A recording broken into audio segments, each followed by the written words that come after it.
Hello students. आज का जो टॉपिक है कास्ट स्थलाकृति, ये BA part first paper first physical geography का इम्पोर्टेंट क्वेश्चन है।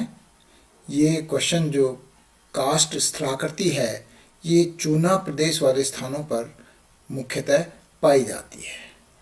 चूने के पत्थर वाली चट्टानों के क्षेत्र में भूमिगत जल के द्वारा सतह के ऊपर तथा नीचे विचित्र प्रकार के स्थल रूपों का निर्माण घोलन क्रिया द्वारा होता है। इस तरह लाइमस्टोन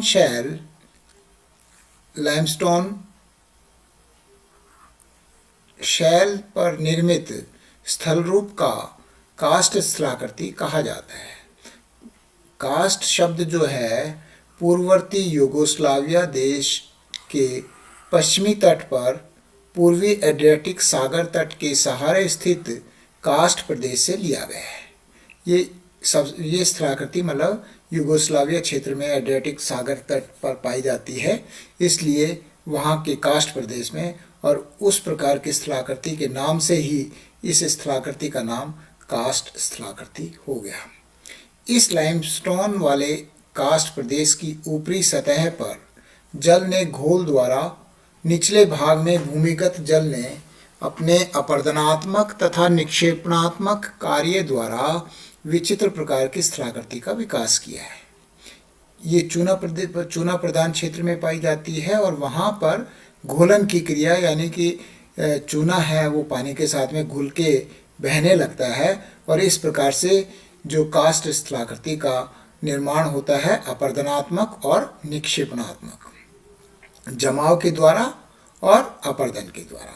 भूपटल के उन सभी भागों के लाइमस्टोन तथा डोलोमाइट क्षेत्रों में निर्मित स्थलाकृतियों को कास्ट स्थलाकृति कहा जाता है, जिसमें पूर्ववर्ती यूगोस्लाविया के कास्ट प्रदेश के समान स्थल रूप मिलते हैं। तो ये जो पूर्ववर्ती यूगोस्लाविया में जो कास्ट प्रदेश है वहाँ की स्थलाकृति के अनुरूप जहाँ भी चूना प्रधान क्षेत्र में ये स्थलाकृति पाई जाती हैं उनको कास्ट स्थलाकृति कहते हैं। यद्यपि प्रत्येक देश में लाइमस्टोन या डोलोमाइट क्षेत्र में स्थल रूप संबंधी कुछ विभिन्नताएं अवश्य मिलती हैं, परंतु कुछ ऐसी मूलभूत विशेषताएं अवश्य होती हैं जो प्रत्येक कास्ट क्षेत्र में मिलती हैं।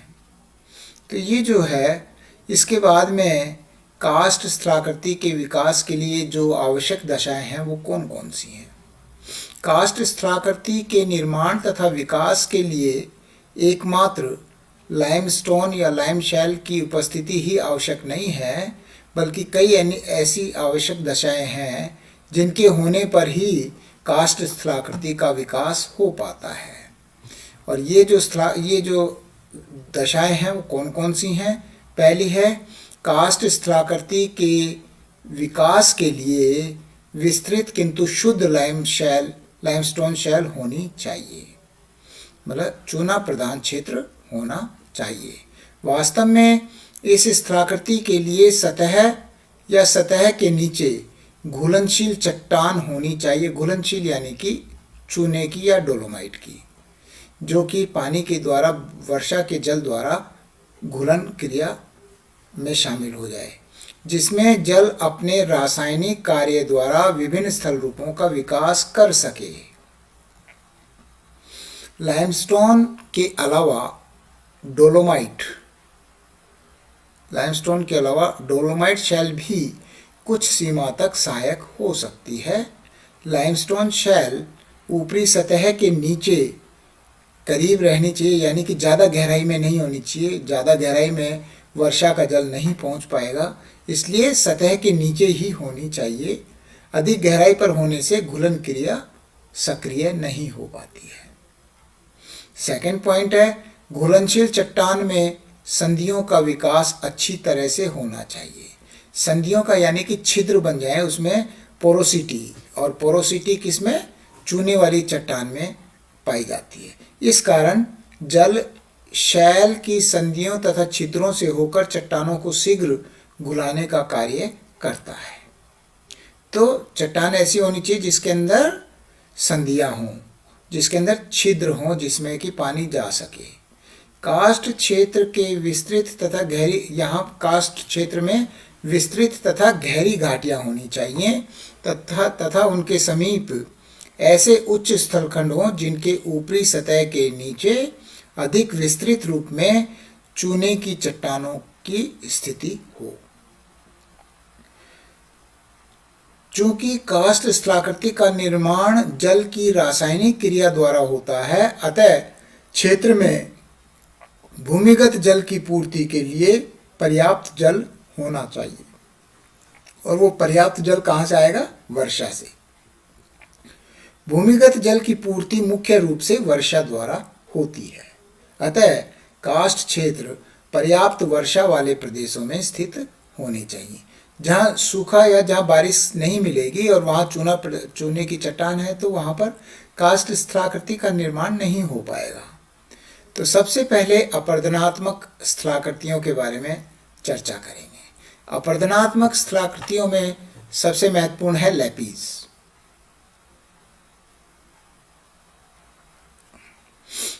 घुलन क्रिया के फलस्वरूप ऊपरी सतह अत्यधिक उबड़ खाबड़ तथा असमान हो जाती है।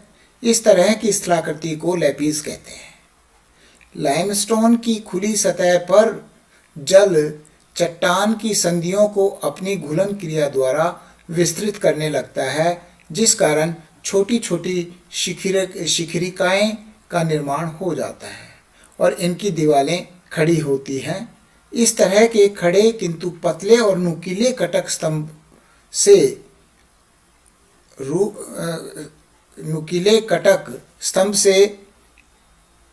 एक दूसरे के समानांतर होते हैं तथा एक दूसरे से संकरे विदर या दरार द्वारा अलग किए जाते हैं। इस तरह की आकृति को लैपीज कहा जाता है। तो ये लैपीज का जो डायग्राम मैंने बनाया है, ये देखिए, ये इस प्रकार की आकृति पाई जाती है। अब इस आकृति के अंदर ये जो जहाँ बीच बीच में ये यहाँ पर चूना की चट्टान का घुलन हो गया, तो ये विभिन्न प्रकार की शिखरिकाएं हो गई है। ये ऊपर वाला भाग है जो ये वाला शिखरिकाएं हो गई। इसके ऊपर नंगे पैर चलना भी बड़ा मुश्किल होता है क्योंकि कटीली होती हैं और एक शिखरिका से दूसरी शिखरिका के बीच में ये जो है विदर यानी कि ये भाग जो है अलग करने वाला, ये बहुत संकीर्ण या बहुत छोटा सा भाग है जो इसको अलग करता है। ये शिखरिकाएं होती हैं। तो घोल रंध्र या उससे संबंधित रूप। अब इसके बाद में घोल रंध्र। जब चट्टानी क्षेत्र है, चट्टानी क्षेत्र के अंदर ये इस प्रकार से घोल रंध्र बन जाते हैं। यानी कि चट्टानी क्षेत्र में जहाँ भी नरम भाग मिलेगा वहाँ से पानी अंदर की ओर जाएगा और ये फिर इस प्रकार से कीप के रूप में भी होते हैं और फिर ये इनका आकार बड़ा होता जाता है। ये आपस में एक दूसरे से मिलते जाते हैं तो बड़े विलयन छिद्र का रूप या डोलाइन का रूप धारण कर लेते हैं। आगे देखते हैं। घोल रंध्र या उससे संबंधित जो रूप है सिंक होल बोलते हैं घोल रंध्र को। चूने की चट्टान वाले प्रदेश में ऊपरी सतह पर जब वर्षा का जल आता है तो कार्बन डाइऑक्साइड गैस के साथ मिलकर वह सक्रिय घोलक बन जाता है। वर्षा के जल में कार्बन डाइऑक्साइड मिल जाती है, उस वजह से वो घोलक का कार्य करता है। चट्टान की संधियों में जल प्रविष्ट होकर उसके घुलनशील तत्वों को घुलाकर निकाल लेता है। इस घुलन क्रिया के कारण संधियों का विस्तार हो जाता है। यानी कि ये जो छोटे छोटे छेद हैं, ये जो संधियां हैं, ये जब इसके अंदर इसका अपर्दन होगा तो ये सारे छेद एक दूसरे से मिलकर बड़ा छेद बन जाएंगे और छोटे छोटे छिद्रों को घोल रंध्र कहा जाता है। ये जो छोटे छोटे छिद्र हैं ये घोल रंध्र हो गए। आकार की दृष्टि से घोल रंध्र दो प्रकार के हो गए। एक तो कीप के आकार के, जैसा मैंने ये बताया, ये कीप के आकार का हो गया इस प्रकार से, और एक बेलनाकार। बेलनाकार बिल्कुल ऐसा सिलिंड्रिकल। तो ये कीपाकार और बेलनाकार। तो अब ये जब घोल द्वारा जब छिद्रों का विस्तार होता है तो घोलरंध्र आकार में बड़े होते जाते हैं।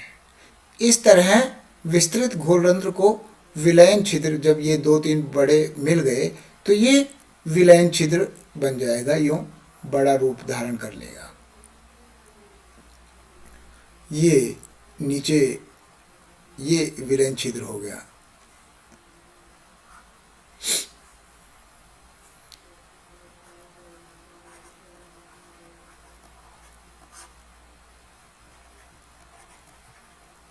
ये कीपाकार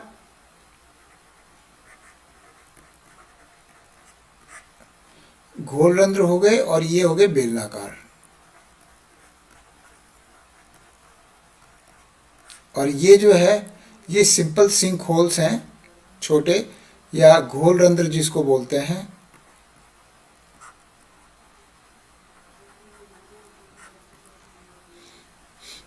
तो ये विलयन छिद्र का निर्माण हो जाता है। जब इनके छिद्रों का अत्यधिक विस्तार हो जाता है तो डोलाइन हो गया।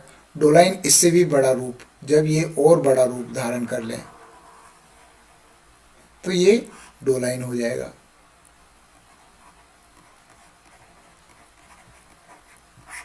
तो कहने का मतलब सबसे पहले घोलरंध्र सिंक होल हो गया, सिंक होल के बाद में कीपाकार और बेलनाकार, फिर विलयन छिद्र और फिर डोलाइन। डोलाइन सबसे बड़े हो गए। इसके बाद में कास्ट खिड़की या कास्ट विंडो। जब डोलाइन या विलयन छिद्र की ऊपरी सतह के ध्वस्त हो जाने से वृद्ध छिद्र का निर्माण होता है तो उस ऊपरी भाग को, वो जो खुला होता है, उसे कास्ट खिड़की कहते हैं, क्योंकि इसके द्वारा भूमिगत जल प्रवाह तथा अन्य स्थल रूपों का अवलोकन किया जा सकता है। यानी कि ये बहुत बड़ा छेद हो जाता है। ये नीचे, ये ऊपर का भाग है, ये धंस जाता है और ये नीचे जो पानी बह रहा है वो दिखाई देता है। ये खिड़की या विंडो हो गई। उसके बाद में युवाला या सैकुंड। युवाला को हिंदी में प्राय सैकुंड शब्दावली का प्रयोग किया जाता है। युवाला का निर्माण कई रूप में होता है। निरंतर गोलीकरण के फलस्वरूप कई डोलाइन मिलकर एक वृत्ताकार गर्त का निर्माण करते हैं। कई डोलाइन मिलकर विलयन छिद्र के बाद डोलाइन, कई डोलाइन मिलकर वृत्ताकार गर्त, बहुत बड़ा गर्त बन जाता है। इस विस्तृत गर्त को युवाला कहा जाता है। युवाला और कास्ट खिड़की में ज़्यादा अधिक अंतर नहीं है, देखने में समान सा लगता है, लेकिन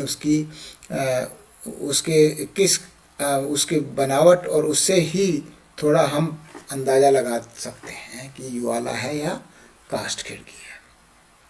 इसका निर्माण ऊपरी छत के ध्वस्त हो जाने पर भी होता है, जबकि कास्ट खिड़की का भी ऐसे ही होता है।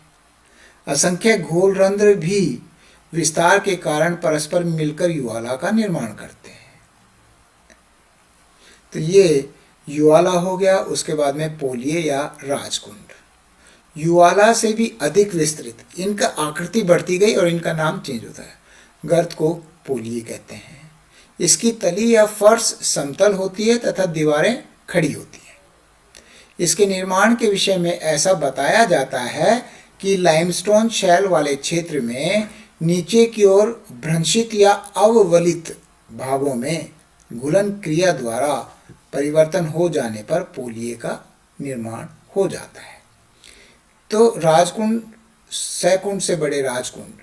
फिर उसके बाद में कास्ट प्रदेश की घाटियाँ। इसमें कौन कौन सी घाटियाँ पाई जाती हैं देखिए।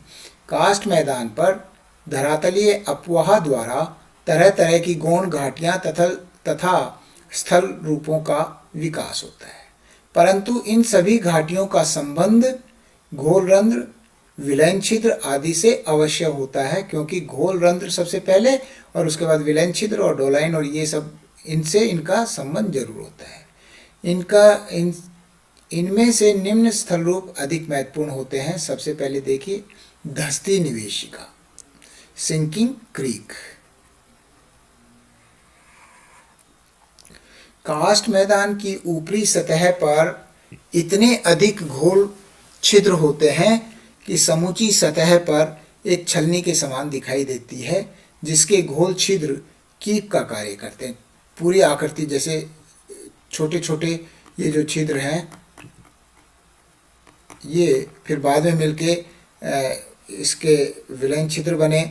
जब छिद्रों से होकर नदी का जल नीचे चला जाता है तो उसे धंसती निवेशिका कहते हैं, तथा जिस बिंदु पर जल नीचे प्रविष्ट होता है उसे सिंक कहते हैं। ठीक है। इसके बाद में ब्लाइंड वैली या अंधी घाटी।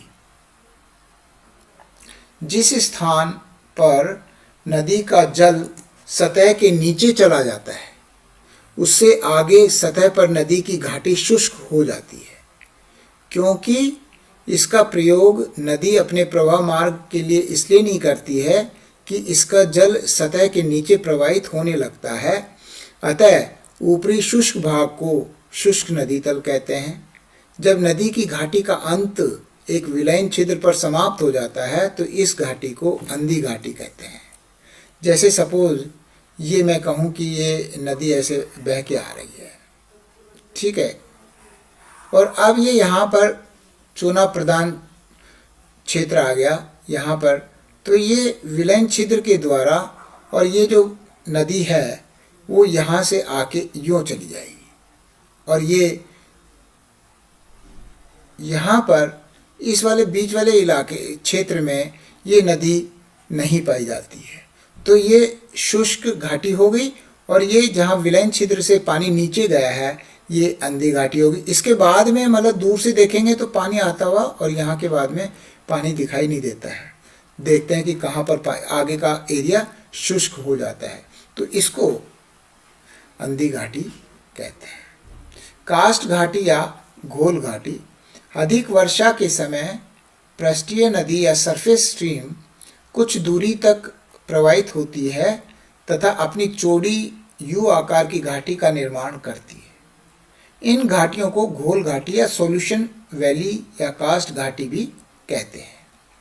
तो ये इसकी 3 प्रकार की घाटियाँ, अंधी घाटी, कास्ट घाटी और धंसती निवेशिका, ये जो है इस प्रकार से निर्मित होती है।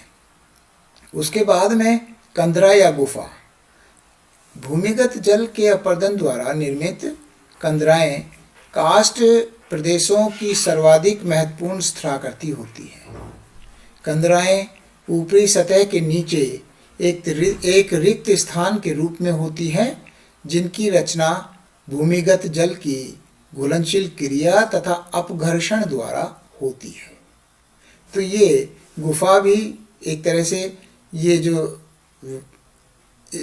सिंक होल वगैरह से ही उनके द्वारा ही बनती है, उनका आकार बढ़ता जाता है। उसके बाद में प्राकृतिक पुल।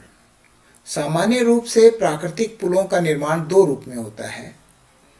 कंदरा की छत के ध्वस्त हो जाने पर उसका कुछ अवशिष्ट भाग एक पुल के रूप में बचा रहता है, और दूसरा जो है लाइमस्टोन क्षेत्र में जब नदी विलयन छिद्र से होकर लुप्त हो जाती है तो वह नीचे जाकर अपघर्षण तथा घुलन क्रिया द्वारा कंदरा का निर्माण करती हुई पुनः सतह पर प्रकट होती है। जब इस कंदरा की छत नीचे धंस जाती है तो उसकी छत का शेष भाग, जो कि कंदरा के 2 पार्श्वों को जोड़ता है, उसे प्राकृतिक पुल या नेचुरल ब्रिज कहते हैं। इसके बाद में निक्षेपणात्मक स्थल रूप, जो कि जमाव के द्वारा चूने के जमाव के द्वारा जो स्थलाकृतियाँ बनती हैं वो है। सबसे पहले स्टैलेक्टाइट। कंदरा की ऊपरी छत से जल रिसकर नीचे टपकने लगता है। जब यह जल अपने साथ घुलन क्रिया द्वारा प्राप्त पदार्थों को भी समाविष्ट किए रहता है, परंतु जब अधिक तापमान होता है तो वाष्पीकरण के फलस्वरूप पानी तो सूखने लगता है और उससे कार्बन डाइऑक्साइड गैस मुक्त हो जाती है। तो जल की घुलन शक्ति तथा पदार्थों को धारण करने की शक्ति घट जाती है। परिणाम स्वरूप कंदरा की छत के नीचे निचले स्तर पर पदार्थों का निक्षेप होने लगता है। यह निक्षेप लंबे किंतु पतले स्तंभों के रूप में होता है। जैसे ये मैं कहूँ, ये अभी डायग्राम बना रखा है, देखिए ये मतलब ये इस प्रकार से स्टेलेक्टाइट कैसे, ये जैसे छत है ये तो ये इस प्रकार से ये नीचे की ओर आने लगते हैं।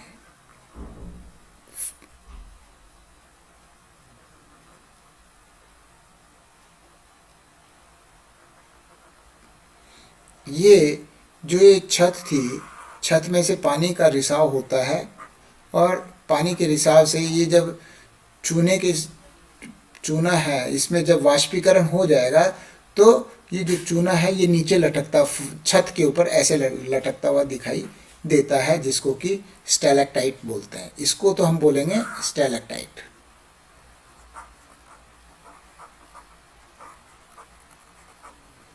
और जब अब ये इसके ऊपर, अब ये फर्श के ऊपर यहाँ पर ये पानी गिरता रहता है, तो ये नीचे से भी ऊपर की ओर आकृति होती जाती है ऊपर की, क्योंकि जहाँ पर पानी गिरेगा वहाँ चूना है वो जमता जाएगा और इस प्रकार से ये स्टेलेग्माइट की आकृति, ये स्टेलेग्माइट हो गई।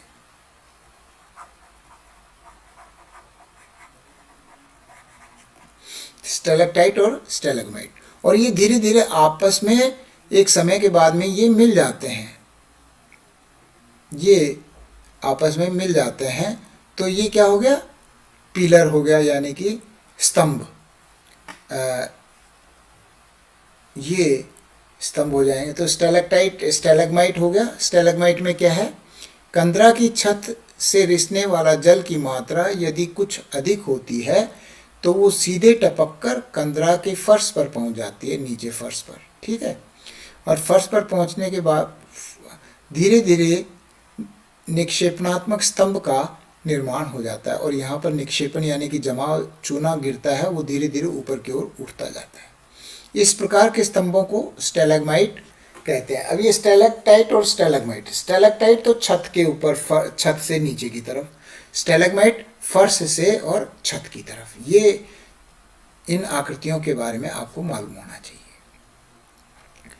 अब उसके बाद में जो कंदरा स्तंभ, जब ये दोनों स्टेलेक्टाइट और स्टेलेग्माइट मिल जाते हैं तो ये कंदरा स्तंभ का निर्माण होता है।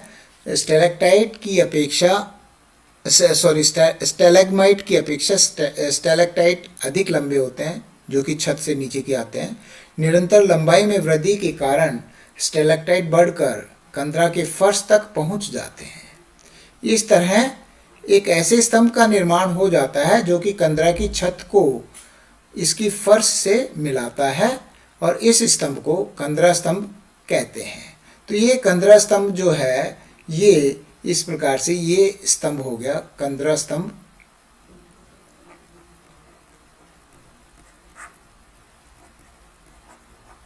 का निर्माण हो जाता है जब स्टेलेक्टाइट और स्टेलेग्माइट आपस में मिल जाते हैं, तो कंदरा स्तंभ का निर्माण होता है। तो ये जो कास्ट स्थलाकृति है, ये चूना प्रदेश में पाई जाने वाली स्थलाकृति है, जो कि सबसे पहले यूगोस्लाविया के एड्रियाटिक सागर तट पर ये स्थलाकृति पाई गई थी, जिसके नाम से दूसरे क्षेत्रों में भी इस प्रकार की स्थलाकृति पाई जाती है, उसे कास्ट स्थलाकृति के नाम से ही जाना जाता है। तो आशा है आपको ये लेक्चर अच्छे से समझ में आ गया होगा। इसका PDF को और आप अच्छे से पढ़ लें और इस क्वेश्चन को अच्छे से याद कर लें, क्योंकि ये मोस्ट इम्पोर्टेंट क्वेश्चन है। Thank you. जय हिंद, जय भारत।